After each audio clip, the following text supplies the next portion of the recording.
Welcome to the Handyman Pros Radio Show. Home improvement and maintenance tips from the pros. Welcome to the Handyman Pros Radio Show Action Edition, where we feature an actionable tip that you can use today. And I'm here with my old buddy Larry, which I'm looking at. There he is. Larry, what in the heck has been going on? Well, yesterday, so I live on the lake. I have a dock that is out on the lake, and my cable. So dock, I have a floating dock. It's held to the shore with cables. And John, would you believe that my steel cables rusted out since they were installed in 2004? No, that's really hard to believe. So anyway, they won't rust again. You want to know why? No, stainless. Stainless. You'll go back with stainless. I went back with stainless. I said the heck with it. It really was. Well, it was a little more expensive. It was about 30 cents a foot, but I was like, you know what? It's 30 cents a foot, well spent. Yeah. You're done. You're done. Oh, can you imagine down, well, I'm thinking of the Keys right now because that's where I'll be heading in a shore. But down in salt water, man, that stuff will, if you don't use stainless, you're done. You're done. I mean, like in a month, that's gone. Yeah. Well, yeah. And in this case, I mean, it was gone. It was gone. I would say it was 1/4-inch cable, and you could just I was just bending it and it would snap. I was like, wow, that's not so good. Like, wow. Okay.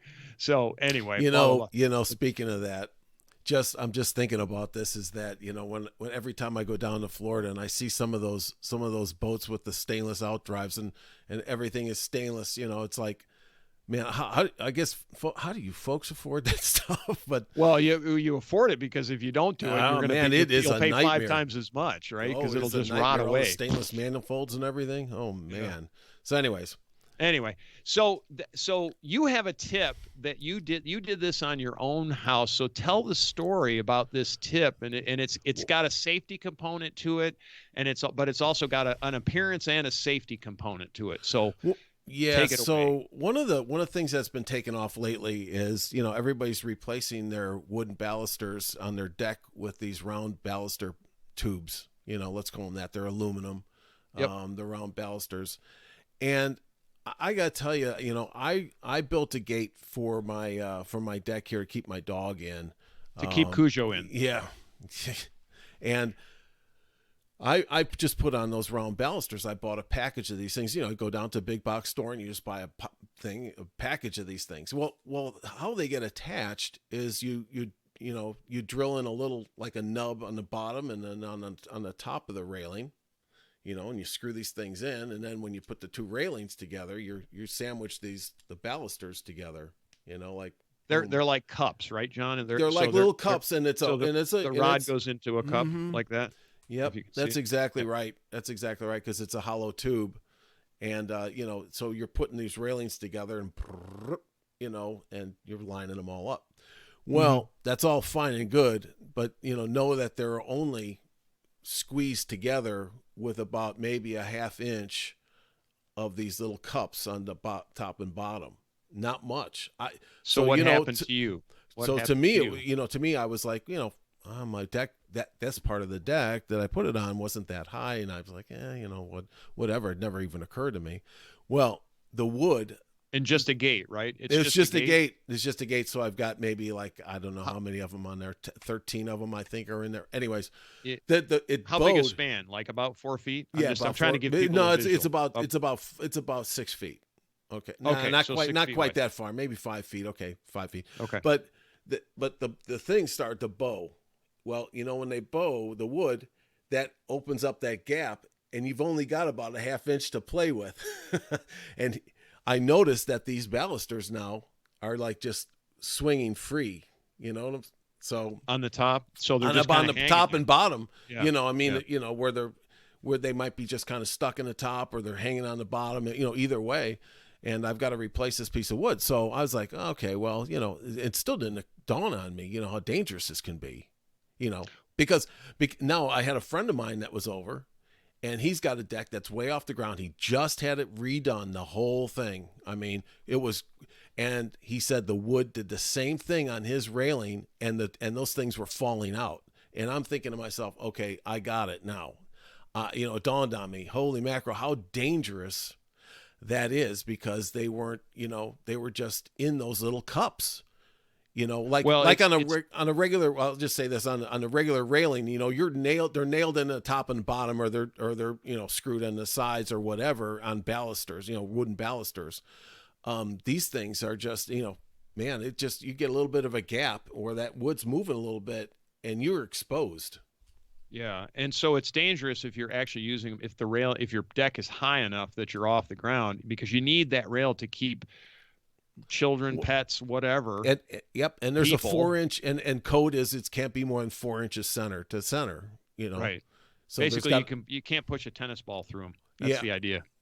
Just to give you yeah. So it's that, and when I'm thinking about this now, boy, that gives me kind of the creeps. How even if you don't know that the wood is moving, if somebody is playing, some little kids or something, and just bump that thing, those tubes could just come flying out of there. So yeah. now I would like to hear feedback, from the audience on this. If you guys have run across this, I know we've got a lot of guys out there. We've actually had them on the show that do a lot of decks and things like that. What your experience of this has been. I might be overblowing this, but I mean, now It's kind of coincidental that two of you have had the same issue, that's right? what That you and your that's friend. exactly that's my point on this, on the safety aspect of this. And I just want to stress there's another way to mount these things that is different, right? And that is you actually take a 1/2 inch drill bit and you drill down into the top piece, and you drill into the top piece, and you use a fairly long. That's how originally, when we were talking, that's what I thought you were talking about. You And I'm like, you how would did it shrink that much? y- And you said, and then you explained to me that these are just like a cap, like a, that's I don't, correct. like a cup with a screw, with a Screw threaded in the screw middle of in it, right? That thing that you stick up in there. right. And that's a different way of mounting it than what I was originally thinking, which is where they actually take the tube and insert it up into the wood a fairly good distance, You usually would about you an would inch think you would on each side. you You would know, think, so that's why I say, if you guys out there have had experience with this, let us know, at questions at handymanprosradioshow.com. But I would really like to hear it, because the more I think about it, the more dangerous this is. Now, there are several types of these things. I'm sure that I just can't believe that they settled on this as a as a standard. I can, because they're all over the place. Now, to your point, Larry, you'd think that you drill the holes. Well, these things are already they're only so long to begin with. So right. you don't have that luxury of doing what you're, because I thought about it too, is to drill drill in about an inch down into the top and bottom, or whatever, so I could drop it in there, lift it up and put it in like a baluster on going down a stairwell, Right. Right. and then shooting them in, pinning them in, like a, but yeah, I don't know. So anyways, I'm looking for some feedback on that one, because I just see that this could be really, really dangerous. But Awesome. Yeah, no, that's a great bit of tip, and we really would like some feedback on that, because we don't. I personally have never put those in. I've drilled the ones in, where you actually, and I made those. So I actually went and bought aluminum tubing and cut it to length, right, and then set them in to the wood, which is a very different process. That actually took a long. I know why they went to this, because it takes a long time to do that's it that way. correct. Yeah, It takes I'm a sure really that's long what time. I'm sure that's what the reasoning is here. But so, and personally, I'm not even aware of this particular product. Although the next time I'm in a Home Depot, or Lowe's, whatever, I'm going to go check it out, because there's a lot of different ways to skin a cat. This one sounds like it might have some problems, and then there might be some simple solutions to it as well.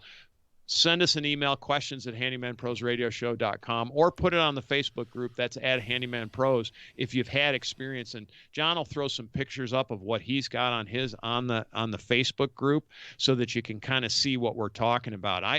It's hard for us to describe it. We didn't have any pictures prepared when we started to do this for the video side that we're doing, but we'll put some stuff up on the Facebook page just to kind of show what's going on. So.